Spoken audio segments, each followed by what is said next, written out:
In American society, money is a taboo topic. We're taught at a young age it's improper to talk about it, but we're also bombarded with messages about the power and importance of money in our everyday lives. And by not talking about it, we miss out on the skills and lessons we need to effectively understand and financially plan. That changes today. Welcome to Money Tales. Hosted by Sandy Brager and Cami Doder, Money Tales brings more than 35 years of combined professional experience in personal finance to demystify money and demonstrate what it's like to speak openly about personal financial matters. Join us each episode as they interview modern-day movers and shakers about how money decisions intertwine with their daily lives in order to give you better insight into productive financial conversations.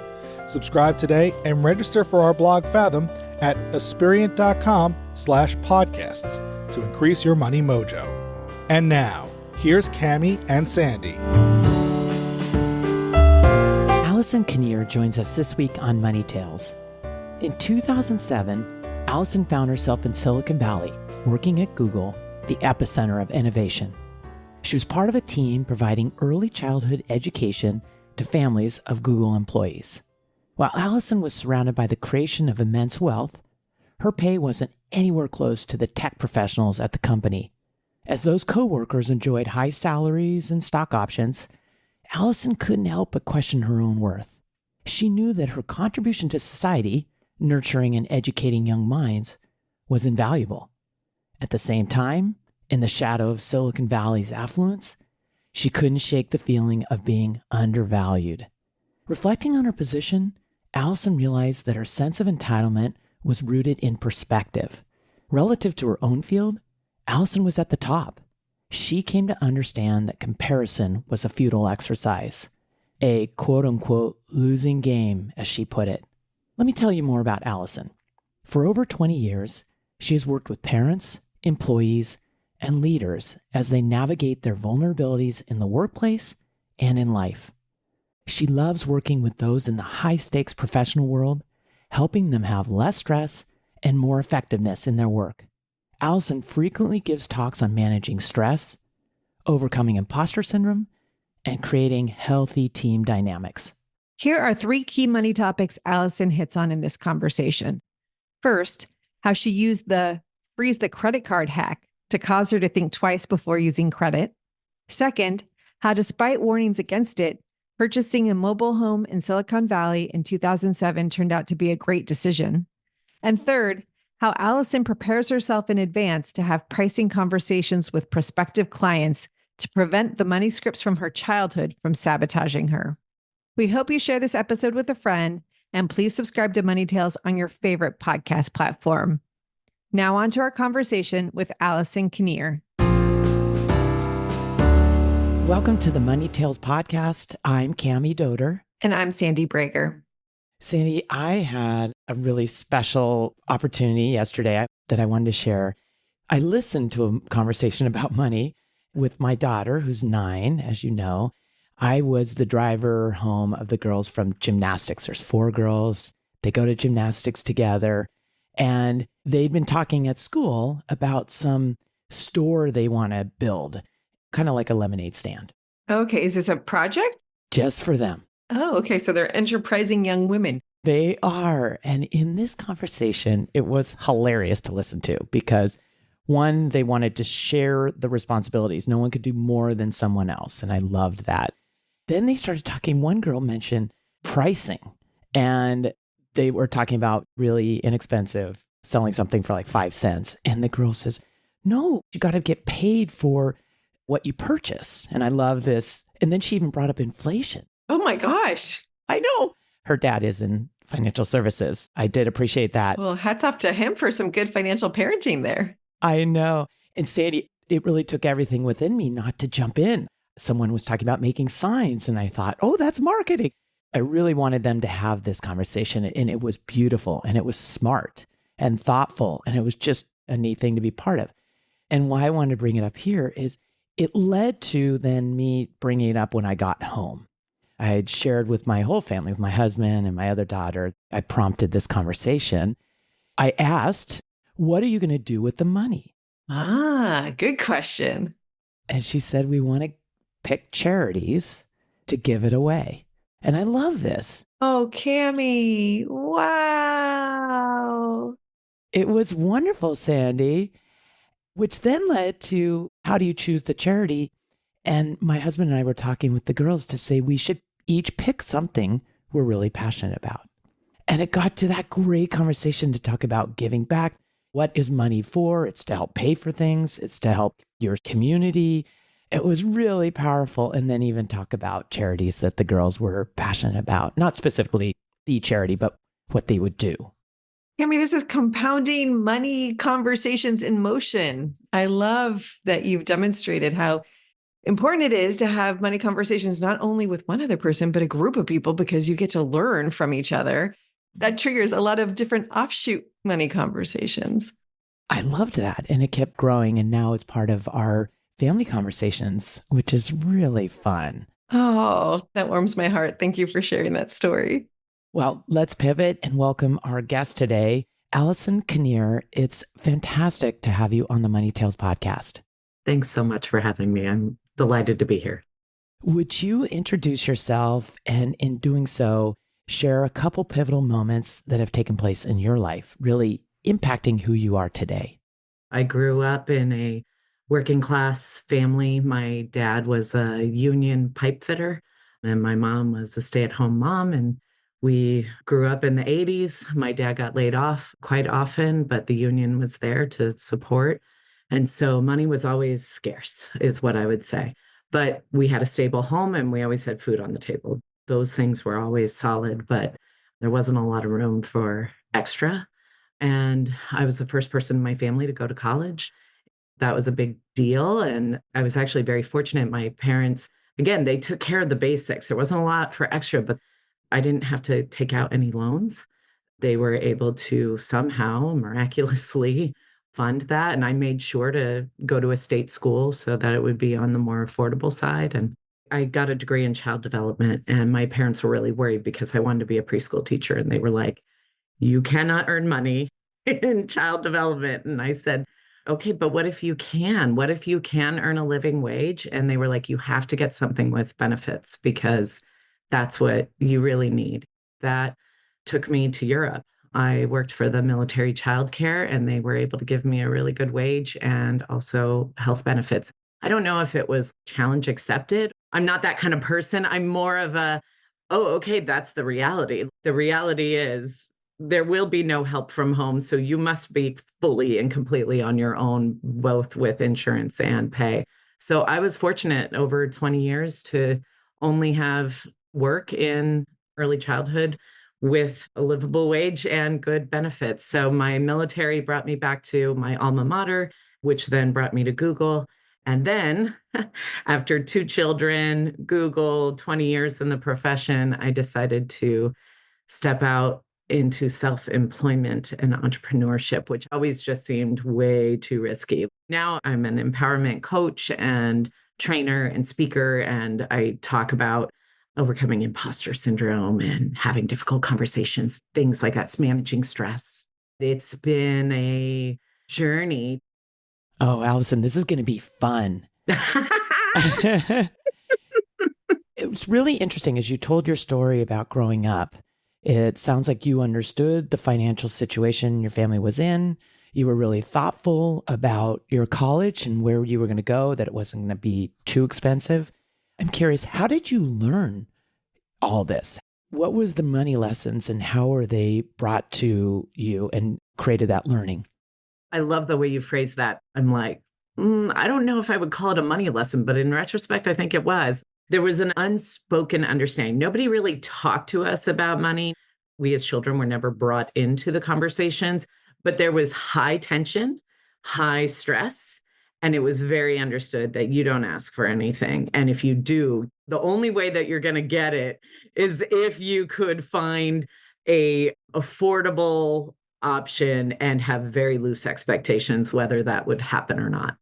Allison, I'm curious, did that tension that you felt from your parents, did that manifest in other ways for you? Before having this conversation, I've already had a vulnerability hangover since you invited me to be on this show. Like I am pitted out right now. I'm sure I'm going to be stress sweating. So it definitely does. I can talk about a lot of things. I can feel tears even. There's still shame around money. It feels like a dangerous conversation. We appreciate you being in this conversation with us, and we want to make sure that we give you time and space. So if you need us to slow down or Oh, something you should know about me. Tears come easily. I am a crier, and so don't be alarmed.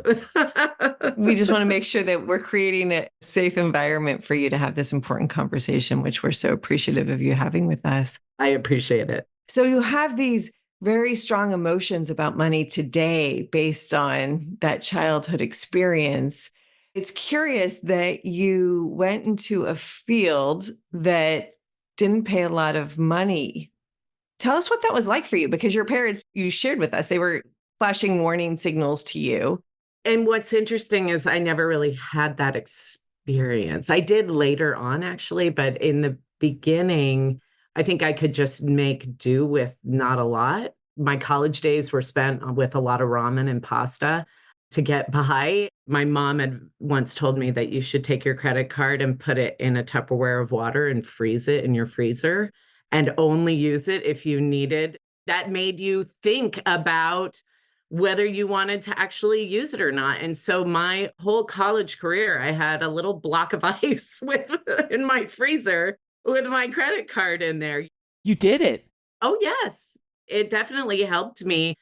Sometimes I couldn't even go to the ATM and pull out $20 because I did not have $20 in my bank account. But I did have enough for rent, and I had enough for utilities, and I had enough for ramen and pasta, but there wasn't usually a lot for more. So when I got a job, my first job really was overseas for military childcare. And there they pay for housing, they paid for my utilities. Then I got a cost of living allowance on top of my base salary. I was living the life at that point. I didn't have to keep my credit card on ice. That's a great story, because I'm curious, did you choose the military childcare first role because of those benefits? Because it gave you some safety net? I was talking to my advisor saying, I really want to travel around Europe, but I don't believe I have the skill set to be a waitress. Or the patience? Yeah, exactly. I'm like, I'd like to use my degree that I just got. And she said, I think I have an idea. And she had just gone to the conference and found that they were looking for preschool teachers to hire to come work in military childcare. So it gave me an opportunity to travel Europe, which was a big priority for me. And then it also gave me those other things around a living wage and health benefits. And that was really what I was looking for. This is fascinating, Allison, because as you described it, your focus was not on money because you were used to living a lean lifestyle, and that freed you up to study what was most important and purposeful to you. You find a career in it, and you said, because of all the great things that the military was providing for you, you were living the life. You had money coming in. And I'm curious, what was that like for the first time in your life to be overseas, having a lot of excess cash flow? It was freeing. It felt really great. I was able to buy nice decorations for my house. And if I wanted to go shopping and get a new outfit, I could. And it afforded me really all the travel that I did while I was over there, train tickets and cheap flights and all of the ways that I was able to explore at least that part of the world and be able to fly back home too. It was nice. So there's a lot of comfort. Did that change your relationship with money? Not necessarily. It was just more fun. I just was able to have some fun with it. And even in college, I was able to have fun with it. I did a lot of ballroom dancing and country line dancing. I was going to all these dance clubs, which is why I needed that $20 from my ATM so I could pay for the cover fee. My dad's philosophy was, look, life should be 51% work, 49% play. You should always work just a little bit more so you can afford to play. That's the goal, hun. I took that to heart throughout. Even when I was broke, I was still able to go out and live the life that I wanted. And that's what initially drew me, was the travel. And I got the bonus of all the other things too. I love these tangible goals. 51, 49 makes it really easy to keep what you're focused on. But tell us, going from the military to Google is just night and day from my perspective. Describe what happened and what drove you to change and move. Before I got to Google, I went back to my alma mater, and it was my first time taking a big pay cut. And that was an awakening because I had been living for 3 to 5 years on enjoying my life. And then I took a big pay cut to go back to the training school that I had gone through myself because I loved it there. You went there to teach? To teach. It was a lab school. So it's a teacher training school. So you're both a preschool teacher and a teacher trainer. And so I really loved it. That's where I got my teacher training. And then I was able, when one of the head teachers retired, I took over her spot. And I did it, again, for the love of the job. It was also a rude awakening for financials. And then after that, I went to Google, and Google gave me a better pay. It brought me back up. However, Silicon Valley, I really got a lesson in how far the dollar goes. Cost of living.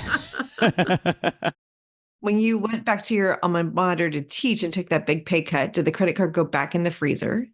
My husband was with me at that time. My boyfriend, we weren't even fiance at the time, although we both knew that was coming. So he was able to work and I was able to work. And I don't think we did a lot of crazy spending, but I don't believe the credit card ever went back in the freezer. So you learned that lesson. I'm just curious, how long does it take to thaw a frozen credit card? Yeah, if you run it under hot water, it takes a good 5 minutes or so, 5 to 10 minutes, depending on how hot the water is. I've got the fire extinguisher in my mind. In emergency, break glass. Same know. idea. You had a little chisel to break into it. I just flip the water on hot and let it run. Oh, that's funny. It sounds like you and your boyfriend, future fiance and husband, had similar thoughts around money, but I'm curious, were you talking about money during those stages of your life? No, not really. In the beginning stages, we talked about if either of us had inherited any money or if we had any mutual funds or investment type things, because my family was fortunate to receive some inheritance. It's always sad as to why, but they were able to receive it. And my mom socked away all of my inheritance that I got when I was a teenager and invested it in mutual funds for me. And so I never touched any of it. In terms of the day to day, no, I think we both understood what our bills were. And he was like, all right, I'll go get a job. He's always been really supportive of me and pursuing my dreams and career, and likewise. So you guys are managing through that situation. You decide to take a job at Google. Was this at a period where Google was minting millionaires every day? Oh, yes. This is Google at the height of their height. They were number one best place to work for many years when I was first hired. That was in 2007. They were at the peak of their game back then. What was that like for you, given all that you've shared with us about your personal money relationship? It was definitely the first time that I came close to big money, people with lots of money and what that looks like and what that sounds like and encountering it. And we're serving families who are living in Palo Alto and some of the most expensive zip codes in the country. My husband and I, we were living in a little apartment, and then we bought our first home together, which was a mobile home in a mobile home park. And people really advised against it, saying they don't appreciate, but in Silicon Valley, I got hired in 2007, 2008 was the financial crisis. So I was able to be at Google and ride that out safely. And other people were experiencing their rents being doubled and tripled and quadrupled. And because we had bought this mobile home and there were rules and regulations around space rent and how little it could go up, we actually, I think, made a really wise move, and we were able to sell it at a little bit of a profit than what we were able to buy it at. It certainly sounds like protected you from escalated rents along the way. Wow, Allison. So you're working with people and they're really wealthy. You come from a situation where you have some shame and really hard feelings about money. Did that money relationship seep into the work you were doing? Where it seeped in was that I think often because we were in the field of early childhood, we were a Google employee, but we were still in the industry that is really associated with more on the lower income side. The benefits and the things that were afforded to other Googlers did not come our way into childcare because we were still seen in a childcare setting. And how did that make you feel? That dichotomy was there. Nobody was really happy with the situation. To me, what I always wrestled with is check my entitlement. What is being afforded to these other Googlers is different for anyone else in the field of early childhood education. I am on top. So if I look up at the other Googlers around, then I will feel very much on the bottom. But if I look around at my own field, I am very much on top. Everything is relative. Comparison is a losing game. Such a good point. When it comes to money, people do that all the time, whether it's your coworkers or your neighbor or your best friend. A lot of judgment seeps in. Allison, how did you get the guts to start your own business?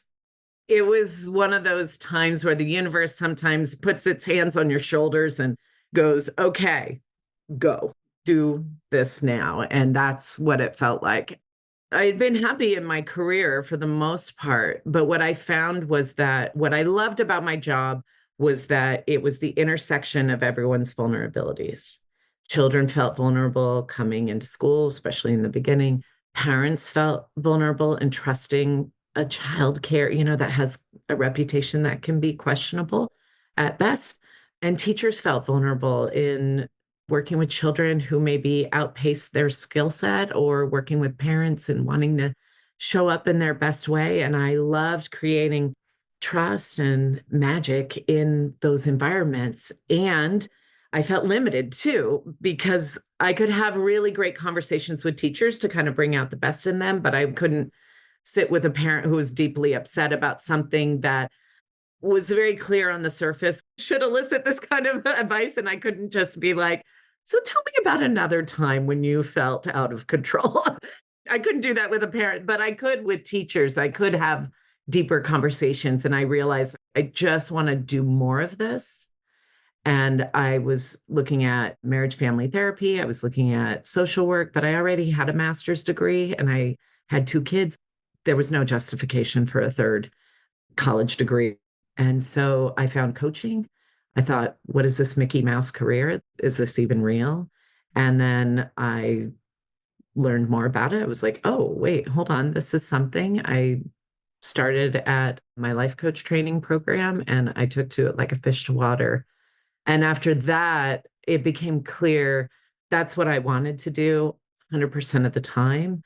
So working became more uncomfortable. Wasn't bringing you the joy. Allison, when you're coaching your clients, you're getting into some really deep stuff from their relationship with work, the challenges they're facing as a parent, as a professional. I'm curious, do you talk about money with your clients? I think the first money conversation I have is when they are about to hire me. That return on investment, if they want to pursue working with me. I got to tell you, that stirs up so much inside of me. I've been through a lot of phases when it comes to my pricing. And I've had people say to me, you are charging way too little. You need to go up. I do find that that little girl inside of me goes, nobody can afford anything. This is extra. And so that comes up for me. And I have to watch that. I have to watch myself in those conversations. How do you do that? The most effective thing that I have done is preparing myself for that conversation in advance. If I don't think through it in advance, when I am about to go into a consult with a potential client, if I just go in there and I'm like, okay, I'm just going to meet people. And then they go, yes, I do want to work with you. That little girl shows up and will absolutely undermine things. what I've learned to do is that I have to think that part through before the consultation. I have to think through, okay, if this person is interested in working with me, what am I going to say? And then it's easier for me to manage it because I'm not in the moment and I have a plan. So you're able to suppress that voice that might thwart the discussion. Yeah, because she's okay if I have a plan. I can work with her. I can work around that without being in the moment and go, yeah, but remember all those other conversations that we've had? Remember the good work? Remember all the clients that happily pay, yada, yada, yada. I can have that conversation and kind of remind myself. And then she's like, oh, yeah, that's right. We have a plan. And so I can go into that conversation. And it's not a problem. Where else has money shown up in your life as an entrepreneur? The thing I think about as being an entrepreneur, I knew this was a possibility, but it was more of a philosophical exercise than anything, which is there are months of feast and there are months of famine. It goes up and down, as opposed to having a job with like a regular paycheck.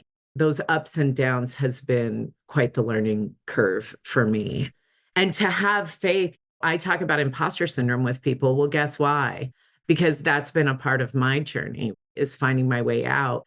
And so when I am having a month where it's not as abundant as other months, there's a separation between money I'm earning and my value and worth as a person. Because when that has crossed over, I get into unhealthy territory really quickly. And when I can have a buffer and be like, okay, so my earnings are lower, then I have an ability to problem solve and to think things through. If I don't have that buffer, then I'm like, people hate me. And that's not useful to anyone. I have to find a way through. So that buffer and kind of reminding myself of, I have value, I have worth, I am okay. I just have a problem to be solved. That's a much more productive conversation. You're really courageous. I'm reflecting back on how we started this conversation, and you said talking about money feels very dangerous to you. Describe that. What feels dangerous about it? To me, it is a topic that is rife with judgment. Judgment goes right into shame. It touches shame buttons for me. It's one of these things where consciously I know that ultimately that paradigm of there's a right way and there's a wrong way is bullshit. There is no right way, wrong way. I believe what happens is people get enthusiastic about a way that has worked for them. They proselytize about, this is the way, this is the only way, this is the right way. And really what they're saying is, this way really worked for me. And it may work for you. When I have encountered money talk, there's a judgment piece. I just, in the last year, was diagnosed with dyscalculia. It is a learning disability regarding numbers. It touches that in me too. And people with dyscalculia, they typically have a lot of money problems. And they typically don't even get to the level of education that I got to. But I made sure my master's degree did not need a statistics class. I was able to bypass what normally stops people. That gets touched on and feels, yeah, a bit dangerous, a little shame triggery. Allison, this is such a vulnerable conversation that we've had today. You mentioned at the beginning, all these emotions were stirring, and you've demonstrated that along the way. I'm curious, has anything shifted in this conversation for you as a result of continuing the money conversation without any pivots away from it? You two are amazing. And what I mean by that is there are few people, all the tears, there are few people I have met in the financial that I don't get those judgmental triggers. I don't get those judgmental triggers from you. What has shifted for me is that it doesn't have to be as big and scary as what the little girl inside of me is so scared it is. Thank you for saying that. I'm so glad you have that realization. I'm so appreciative of your vulnerability in this conversation. I continue to say that, but I really, truly mean it. And it makes us wonder, what's your next money conversation going to be, Allison? And who's it going to be with? It's going to be with my husband, actually, just even talking about this experience. I'm going to tell him that I cried, and he's going to be like, oh, yes, of course you did. We do have money conversations, but we both come from a history of money is not something that we grew up talking about. To me, this gives permission for more open dialogue. Allison, before we wrap up, would you share where is the best place for people to find you? The best place for people to find me is at my website. It's www.allisonkinnear.com, ALLISONKINNEAR.com. And you can find me on all social media, Facebook, YouTube, Instagram, LinkedIn. Allison, I said you're courageous. You're more than courageous. You are really amazing. You shared so much. You inspired me to make sure I'm talking to that little girl. We all have her, or a little boy, or whomever. Things that hold us back, judgments, and the more we talk about it, the better off we'll be. And thank you so much for talking with us on Money Tales. Absolutely. Thanks for having me. Thanks for listening to the Money Tales podcast. If you've enjoyed this episode, share it with someone you think would benefit from listening. And leave us a review on your favorite podcasting platform. Your ratings and reviews help more people find our podcast. If you're inspired to gain clarity and peace of mind about financial matters, don't hesitate to reach out to our team at Aspirient. Go to aspirient.com/start a dialogue. Or you can email Sandy and me at podcasts@aspirient.com. See you next time.